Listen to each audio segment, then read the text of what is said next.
From The National, this is Trending Middle East. I'm Yasmin Al-Taji. It's Monday, May 19th. Here are today's headlines. Gaza ceasefire talks in Qatar are focused on proposals for a truce of up to 70 days. That's according to sources who spoke to The National on Sunday. The ceasefire would mean resuming the entry of humanitarian aid into the war-ravaged enclave and the release of 9 hostages. Here's The National's Hamza Hendawi with more.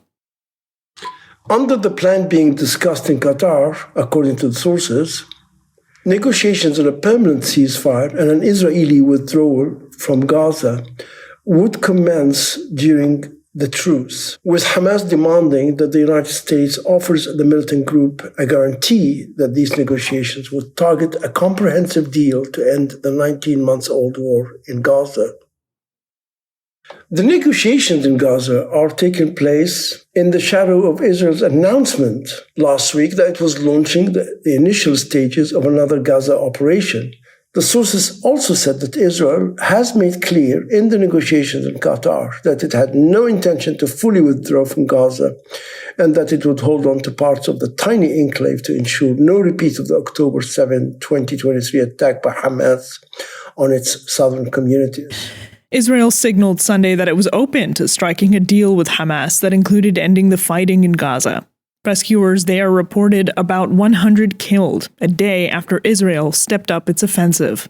A statement by Prime Minister Benjamin Netanyahu's office said Israel's negotiators in Doha, quote, were working to exhaust every possibility for a deal, unquote.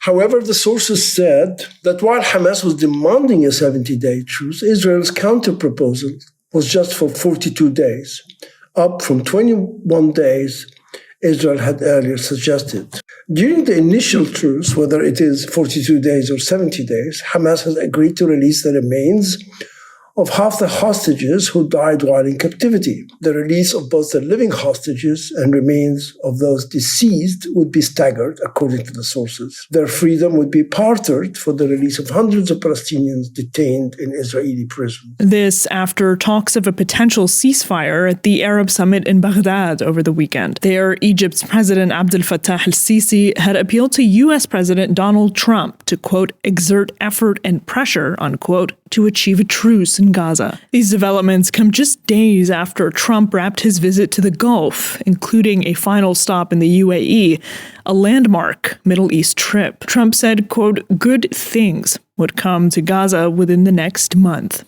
Some very serious situations, and we're looking at Gaza, and we got to get that taken care of. A lot of people are starving. There's a lot of bad things going on.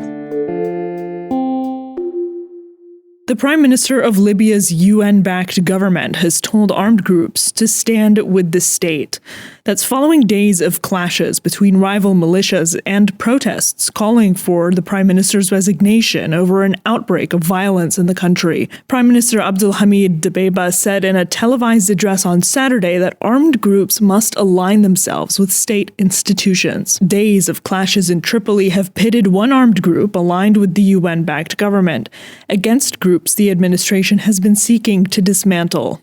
Libya is split between the UN-recognized government in Tripoli, led by Mr. Dbeibah, and a rival administration in the east, controlled by the family of military strongman Khalifa Haftar. Armed groups in Syria who have not joined state ranks have been given 10 days to do so. That's according to an order by Defense Minister Marhaf Abu Qasra, who said those groups would otherwise face, quote, appropriate measures. The Syrian government is pushing for unity in the face of criticism of its leader Ahmed al-Shara''s ties to al-Qaeda and outbreaks of sectarian violence. Mr. Abu Qasra said on Saturday that all the major armed factions had been integrated into the defense ministry, but he urged remaining smaller groups to fall in line. President al-Shara is seeking national unity while also attempting to ensure protection for minorities. It's been a key demand from foreign powers as a condition of their support for Syria's post-war recovery. The Syrian economy is in tatters and in need of international funding for reconstruction. وقد استجاب رئيس ترامب مشكورا. Last week, Shara, Last week, al-Shara got a major boost when U.S. President Donald Trump said he would be lifting sanctions that were imposed on Syria during the Assad era. That's all for this morning's headlines. You can get these stories and follow live updates at our site. Yasmin Al-Taji, The National.